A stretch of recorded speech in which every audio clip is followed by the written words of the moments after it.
All right, welcome back to all of our attendees for our October Your Way workshop. This is Technique Month, and welcome to all of you who are watching in the replay as well. This is time for our wrap-up discussion. Our loyal and lively participants here have been having conversations about techniques. They covered 4 different questions tonight. What techniques do they love? Do they like mixed media? Have they tried hybrid? And what kind of techniques do they want to learn?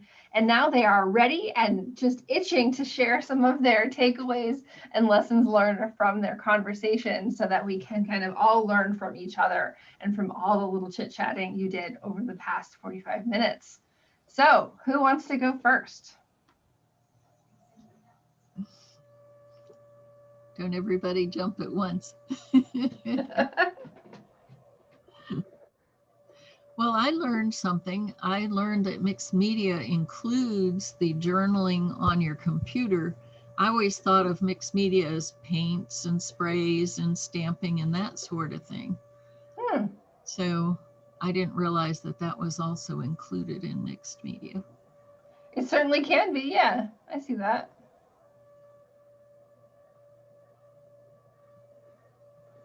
All right, what else? I won't start calling on you, but I might stare at you.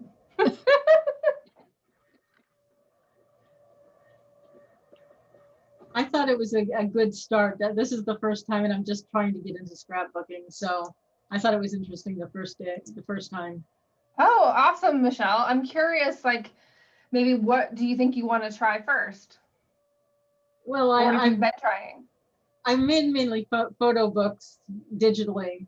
Mm-hmm. And I'm going to start trying to do something on paper. Oh,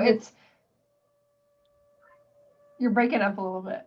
Yeah, I want to start doing stuff with paper and actually scissors and cutting things out.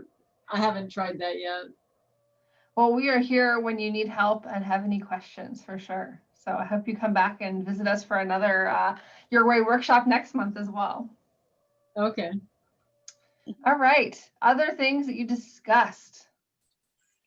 I think in several of my breakout groups, the conversation would go, well, do you do wet medium in your scrapbooks or just stay with the dry?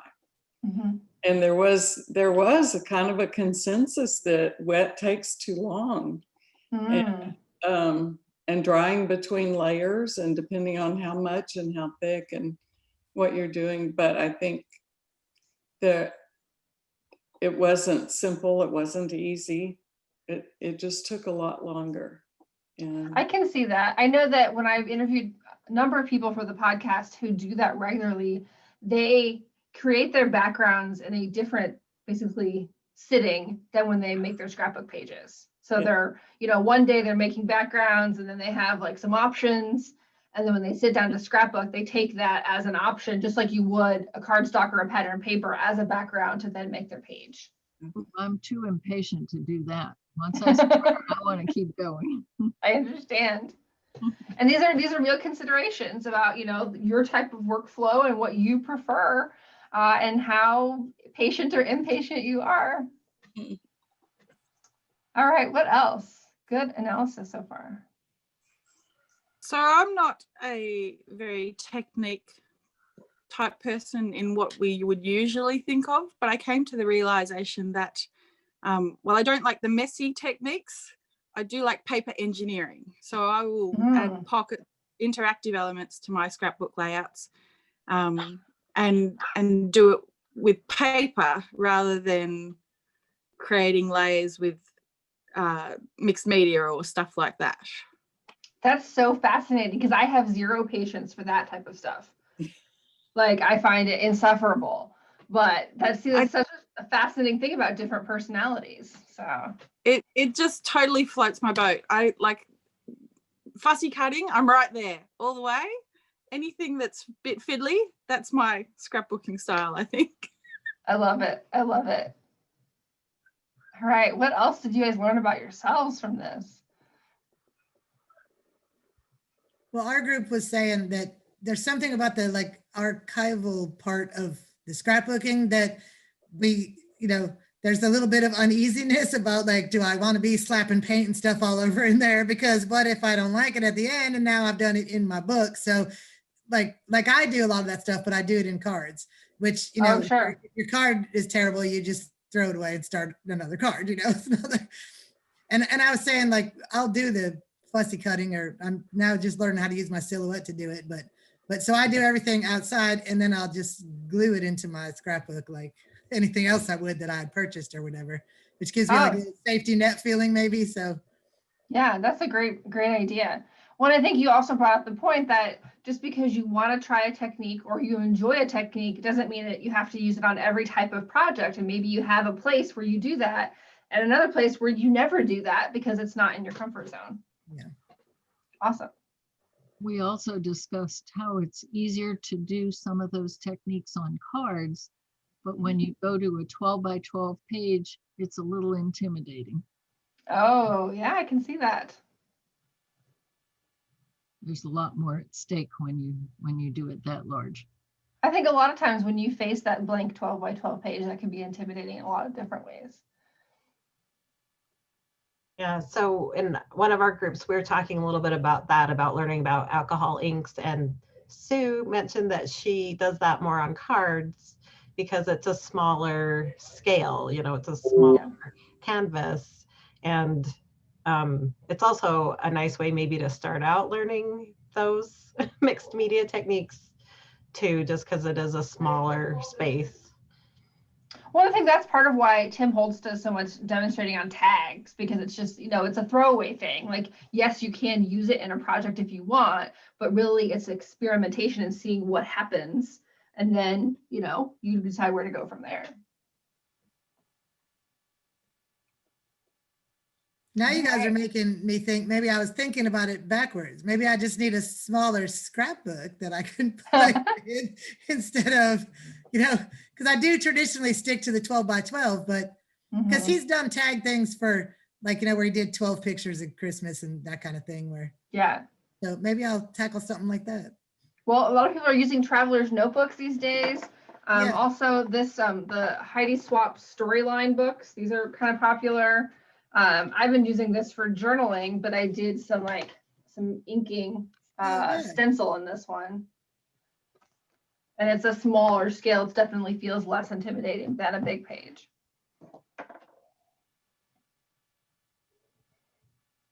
All right, other ideas?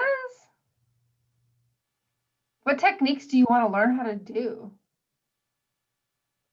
How many people have an electronic die cut machine, any brand, any age, and want to spend more time using it and learning how to use it? That would be me. I just recently moved mine out to the front of my counter because it sat in the back corner and I wasn't using it. And I have all kinds of cartridges. I have the original Cricut. I have all kinds of cartridges, but I wasn't using them. And I said, this is crazy. I need to get it out and do more. For sure. I had set a commitment of making 10 pages this year with my Silhouette, and I've done 1. So I'm on board with you guys. I've got a Cricut, and I'm not using my Cricut, and I need to use it. So I'm gonna start using it. We need to find some sort of accountability system for this one. So November. We're doing it in November, Jennifer. okay. There's a group of us inside the membership I'll be posting about it. All right, you're in charge. Yeah. And They they really are promise to amazing actually how much make more they layouts can with do. Whoa, not everybody all at once. So much excitement. Who's next? I think Barb, you were talking. I was just gonna say, they really are amazing once you learn how to manipulate them some more. That because like I'm just now learning how to make my own stickers for my planner and to use my digital things and cut them out with the Silhouette instead of doing that fussy cutting. And I mean, it's made a huge difference, but I still can't use Photoshop. So that's my big technique I want to learn how to do. Sure. Now I'm What I curious, use all Kim, the you time. started doing more digital. Are you missing your Silhouette? Not yet. Okay. So we'll see. Though I was futzing around and I found that I could use some of the Silhouette cut files I had and like almost like paper piece behind them with digital. So I would still get that same effect, but without having to like Actually cut it. cut it out multiple times to like back it or like try to like fit it all together. So, but I mean, just like if you're doing it physically it still takes more time and effort than just, selecting an embellishment and putting it on your layout. So, Sure. so I think having that ability to do that, and I'm probably different files or whatnot, will be better suited to it. But I think that's my out, I guess. That's nice that you are able to use some of that though and repurpose. All right, who was next? I think 4 of you tried to talk all at once. Whoever said they were wanting to learn Photoshop. That was That's what I Barb. use. That's what I use all the time. I do everything digital. Cool. And that's one of the things I love about this community is we have different experience levels in software, and some are more on the technique side, and we can all learn from each other. So I guess the big thing I realized is that I'm not a very technique-y person.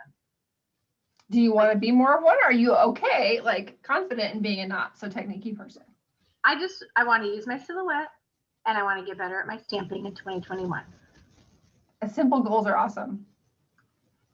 I And I support like you. pattern paper if that's a technique. It can be. Kim and I had this conversation of like, is layering a technique? Like how, like, all of it is a technique, right? Right. How do we define what are techniques in scrapbooking? Layering is very much technique. Yeah. Look at Chanel. And look at Victoria Marie too. Yeah, for sure. Yeah. So Monica started talking about her Apple pencil. What is going on right now? So now I'm all intrigued to either, try that or see what that's about. She does her handwriting on her digital pages like that sometimes, not all the time, but every time I talk to someone who scrapbooks on their iPad, I'm like, do I need an iPad, an Apple Pencil, and like just change everything? Because it just sounds so, novel and interesting. It's interesting, but it's very intimidating to me. For sure. So, so I have to report on Monday, I led a Girl Scout meeting and I taught the digital photography badge, which is like one of very few badges I feel qualified to teach. And the next day, my daughter asked, Mom, can you install the Project Life app on my iPad? And I'm like, yes, of course I can. Awesome. So I felt like I accomplished my goal there. All right. Any other feedback on techniques, things you love, mixed media, hybrid, or things that you want to learn? We have another group of people in the membership have been talking about Allie Edwards' type class. So how do you use typography in terms of stamping and hybrid, and how do you use that as a design tool to, inspire your pages? This has nothing to do with what your question was, but my thought was like hearing people tonight was the idea that I feel like sometimes we make things bigger than they need to be, right? Like if somebody wants to get into stamping, like they don't necessarily need to research like all the different kinds of inks and all the different stamps and whatever. At some point, like you can start small and then just kind of build from there. Like one thing I do a lot is stitching, and I'm trying to think like where I started that or who inspired me or whatever. And I think I just had a sewing machine and I just did it. And for a while I was like back on it. So I'd always do that kind of like would tear through. And then I think I saw somebody would like feed through it and then they tape on the back, and that's what I do now. And so I think at some point I just started, and then as I was more into that, then I would notice it on other people's layouts and examples and things. So I think it just comes back to, I mean, sometimes it sounds really exciting. We have these big dreams, but to maybe break it down to like that small little beginning step, and then that you'll actually do, as opposed to become, this famous watercolor artist. That's probably not going to happen. So. Well, yeah, and I think also with that you may already have, as you said, you already had the sewing machine. If you have kids at home, you probably have a watercolor set somewhere, or maybe you enjoy watercolor otherwise. So things that you may already have in your home can translate easily to the things you might want to try in your scrapbooking, even if they're not technically scrapbook supplies. I also think you can find any tutorial on YouTube. Yes, for sure. So if there's something we want to learn, it's there. Or like I made a 50th anniversary collage for my parents where I put the pictures inside the letters 5 and 0. and I was trying to figure out how to do it exactly. And, you know, if I'm ever wondering how to do something in Photoshop, I just go search it out on YouTube, and there's a video somewhere that walks you through, because I'll forget how to do it, you know, if I don't use it for long. And so I just save the videos I like and, you know, bookmark them, and I can refer to them again. But anything we want to learn is right out there.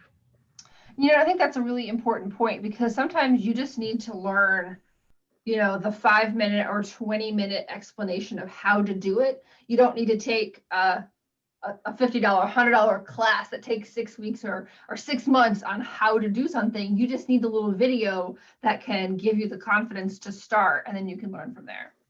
Plus, you can start and stop the videos if you're doing it as you go, and go put it on pause and try that, and then go back and say, did I do it right? Very true. Very true. All right. Any additional thoughts for tonight?